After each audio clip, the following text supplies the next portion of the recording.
삼천고지 코스피 더 못 가는 이유는 코스피 2000 돌파 후 13년 만에 3000시대의 눈앞. 코스피가 3000시대 개막까지 불과 약 9포인트만을 남겼다. 대박. 해 둘째 거래일인 5일 코스피는 1.57% 오른 2990.57로 마감. 앞으로 0.32%, 9.43포인트만 더 오르면 3000선에 도달한다. 야호! 코스피가 3000선을 넘어서면 지난 2007년 7월 2000을 처음 돌파한 이후 13년 5개월 만에 앞자리 수를 갈아치우는 대기록을 쓰게 된다. 서프라이즈. 엄청난 소식이군요. 작년 말 증권사 애널리스트들 뿐 아니라 지난달에 문재인 대통령님께서도 코스피와 코스닥 모두 사상 최고치를 기록하고 있고 주가 3000시대의 개막에 대한 희망적인 전망까지 나오고 있다 라고 하셨는데, 오늘도 청와대 수보회의에서 코스피 3000시대 말씀하시고 전망에 흥을 붙돋아 주시는군요. 근데 문 대통령님 증시 이야기 최근 들어 부쩍 많이 말씀하시는데 재선 실패한 도널드 트럼프 미국 대통령과 클로즈업한 이유는 뭔지. 여튼 이야기 산으로 가기 전에 올해 들어서도 증시에 대한 기대가 아주 뭉게뭉게합니다. 과연 쭉쭉 갈지 과거를 짚어봐야겠습니다. 2007년 7월 코스피 2000시대에 진입했지만 불과 1년 만인 2008년 10월에는 세계 금융위기를 겪으며 938.75까지 추락했습니다. 1년 만에 반토막 이상 난 거죠. 세계 금융위기는 2007년 미국에서부터 발생했는데 그 도화선이 된 것은 MBS, CDO, 주택담보대출 채권의 연체 때문이었습니다. 미국 정부는 2001년, 지금부터 20년 전이죠. 9.11 사태 이후 침체된 경기 부양을 위해 초저금리 기조를 유지해오고 있었습니다. 그때 금리가 어느 정도였냐? 미국은 2001년 11월 2.5%였던 금리를 2.0%로 인하했습니다. 지금보다는 높은데 굉장히 낮은 수준이에요. 2001년 한 해 동안에만 10차례. 그러니까 한 달에 한 번 금리를 결정하는데 거의 1년 내내 금리를 인하시킨 수준인데요. 그 당시에 이게 39년 만에 최저 수준이었다고 합니다. 그러니까 미국 정부는 그 뒤로도 쭉쭉쭉 금리를 내려서 4년 뒤인 2005년 1%대 초반까지 금리를 인하시킵니다. 근데 2005년에서 2006년 딱 1년 만에 미국 정부는 경기과열 인플레이션, 즉 물가 상승을 우려해서 금리를 5.25%로 대폭 인상시킨대요. 내린 만큼 쭉쭉 올린 거고요. 그 결과가 뭐로 다가왔냐? 리만 브러더스 사태로 촉발된 전 세계 금융위기가 닥쳤죠.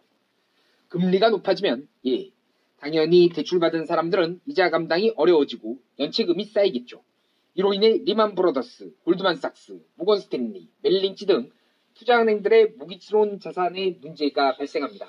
이를 부실화됐다라고 표현하기도 한데요. 대출금 회수도 어려워지고 이자도 못 내는 사람들이 많아지고 이를 기초자산으로 설계한 파생상품들도 문제가 생깁니다. 작년에 우리나라의 신한은행, 하나은행, 이런 은행들뿐만 아니라 신한금융투자, NH투자증권 등 증권사들까지 강타한 라인펀드 사태, 옵티머스 펀드 사태도 기초자산이 처음부터 부실이었거나 나중에 부실이 됐거나 이런 문제로 발생한 사모펀드 사태죠. 이는 사모펀드 사태니까.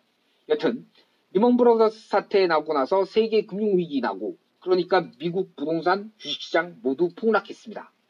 부동산은 어떻게 됐냐? 2009년도, 2010년도, 2011년도 하도 부동산이 많이 떨어지니까, 그때가 버락 오바마 미국 대통령 시절이었는데 부동산이 많이 폭락하니까 5억인가 미국에 부동산 사면 영주권 주겠다고 오바마 대통령이 말했던 기억이 난데요. 미국의 3대 도시 디트로이트가 도시 불빛이 꺼지고 또 GM 포드 이런 자동차 기업들이 몰려 있었는데 기업들이 힘들어지고, 그러니까 도시가 불이 껌껌해지면서 5천만 원, 7천만 원대의 주택이 매물로 나올 만큼 공황이 시작됐죠. 그 당시에 한국의 대표 아파트, 음마아파트, 대표 아파트 아닌가요? 네. 음마아파트도 지금은 20억, 30억 이러지만 그때는 5억 5천만 원까지 떨어졌던 기억이 나네요. 여튼 이처럼 금리를 올리는 것은 주식시장에 아주 민감한 요소가 됩니다. 코스피가 3000스피란 말까지 붙으면서 올해 3000선을 넘는다, 삼성전자가 8만원에 이어 9만전자로 뛸 거다 등 낙관적 전망이 넘쳐난 이유는 결국에는 시중에 돈이 많이 풀렸기 때문에 나오는 긍정적 전망입니다. 그럼 앞으로 어떻게 될지 전망하는 것이 그리 어려울 것 같지는 않습니다. 코스피가 3000선을 훌쩍 넘어 쭉쭉 오르느냐, 삼성전자가 8만 원을 찍고 시가총액 500조 시대에 600조 시대에 뭐 이렇게 더 9만 원, 10만 원 쭉쭉 가주느냐는 결국에 관건은 금리인 것 같습니다. 금리를 올리면 대출받아 투자, 이른바 신용융자, 비투낸 투자자들이 버티기 어려워지겠죠. 그래서 투자자들의 눈이 쏠리는 곳이 바로 이주열 한국은행 총재의 입입니다. 그의 발언에 금리 인상의 의중, 즉 시그널이 있느냐 없느냐가 늘 초미의 관심입니다.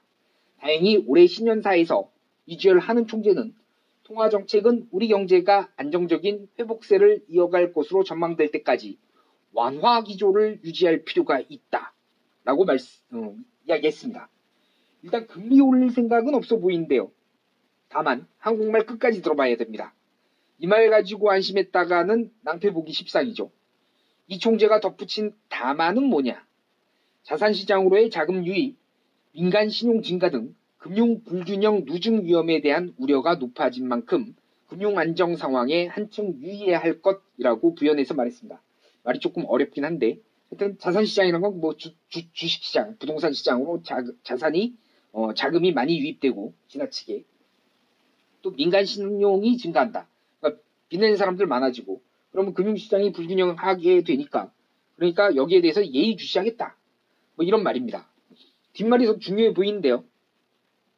제가 보기엔 여차하면 금리 올리겠다. 뭐 이런 뜻으로도 보이는데요. 여러분은 어떻게 느껴지시나요? 사실 한국보다 더 중요한 게 미국 중앙은행입니다. 미국 연방준비제도가 기준금리를 앞으로 어떻게 결정하느냐가 더 중요하죠. 한국은 미국 따라갑니다. 미국은 금리 올리는데 한국만 내리면 국가 간의 금리 밸런스가 안 맞게 되고 외국인 자금이 유출될 가능성이 커지기 때문에 사실 미국이 금리 올리면 한국도 올리게 된다고 보면 됩니다.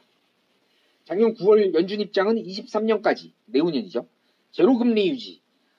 한마디로 앞으로 한 2년, 3년 동안은 금리 안 올리겠다는 입장이었는데 작년 말에는 어떻게 바뀌었나 볼까요? 작년 12월 16일입니다. 제롬 파월 미국 연방준비제도 의장은 백신 보급 등으로 2021년 하반기에 강한 경제 회복이 예상되나 향후 4개월에서 6개월까지가 고비다 라며 그때까지 공백을 어떻게 메울지가 관건이라고 말했습니다. 뭐 경기가 어렵다라는 뜻으로 보이는데 그래서 금리를 어떻게 하겠다는 건지 보면 연준은 이날 완화적 기조를 상당 기간 유지하겠다는 의지를 피력했다. 완전한 경기 회복에 적지 않은 시간이 걸릴 것이라는 전망을 바탕에 둔 것이다. 즉 금리를 안 올리겠다라고 말했습니다. 그럼 새해 들어서는 어떻게 바뀌었을까요?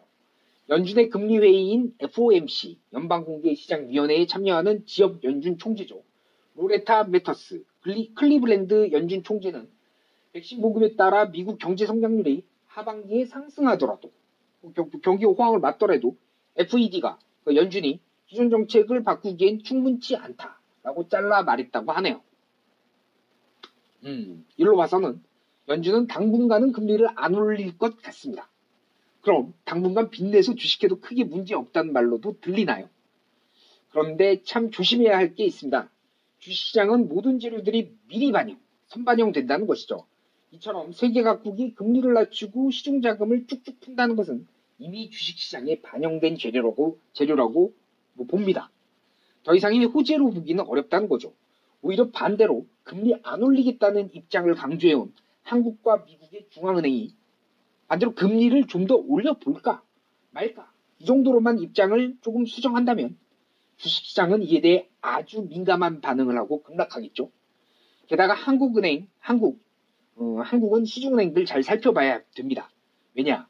코로나19 사태로 인해 정부 압력인지 뭔지는 몰라도 울며 겨자 먹기식으로 은행들이 소상공인, 중소기업에 대해 이자를 유예해줬는데 그게 1차적으로 올해 3월경이면 끝납니다. 작년 2월에 코로나19 사태가 발생했으니까 1년쯤 지나는 거네요. 원래는 6개월 이자 유예로 작년 8월 말에 만기였었는데 이를 6개월 더 연장해서 올해 3월에 끝납니다. 그럼 자금 회수 들어가겠죠. 그럼 만기 연장 못해서 파산하는 중소기업, 소상공인. 가슴 아픈 일이지만 그냥 넘어갈 수준이 아닐 거라는 건 예상할 수 있습니다. 그렇다고 계속 이자도 못 내고 뭐 이런 상태를 은행이 떠안을 수 있느냐? 그러면 은행이 파산하겠죠. 나라 경제에 연쇄적인 파동이 있을 것이고 아직은 은행들 연체율 괜찮다라고 하는데 진짜 괜찮을까요? 이 대목에서 IMF 시절 외환은행의 건전성이 떠오릅니다. BIS 비율이라고 하죠.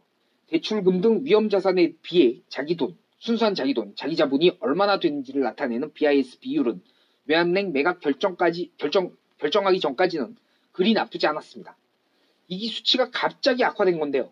외환은행 잘 팔았냐 못 팔았냐, 헐값 매각이냐를 논하는 자리가 아니기 때문에 하여튼 여튼 은행의 건전성 비율, BIS 비율은 수치일 뿐입니다. 금융당국이 은행들의 회계 기준을 아주 사랑스럽게 여유로운 마음으로 봐주면 좋은 거고 한번 깐깐하게 보기 시작하면 악화될 수 있는 거라는 생각은 저만 드는 생각일까요? 결론적으로 가자면 새해 들어서 기관은 4일 1조 1851억 원, 5일 오늘이죠. 5362억 원. 외국인은 4일 892억 원, 오늘은 2089억 원 팔았네요. 개인 투자자만 4일 1조 286억 원 순매수한 데 이어 오늘도 7284억 원 순매수했습니다. 역시 동학개미. 기관하고 개인하고 새해 장 개장 이후에 이틀간 1조 7천억 정도 매도 매수했습니다. 기관이 던진 물량 개인들이 다 받아간 모습이라고 할까요? 외국인은 눈치 보기 하는 것 같습니다. 코스피를 주도했던 외국인이 코로나19 이후에는 눈치 보는 투자군이 됐네요. 근데 3천선 자신하던 기관들 왜 팔았을까요? 이유는 이미 후재는 다 반영됐다. 이젠 종목별 차별하다. 이런 생각 아닐까요? 가더라도 잘 갈 수 있는 종목에 집중하겠다. 잘 가는 종목이 뭘지 다음 시간에 한번 살펴보겠습니다. 감사합니다.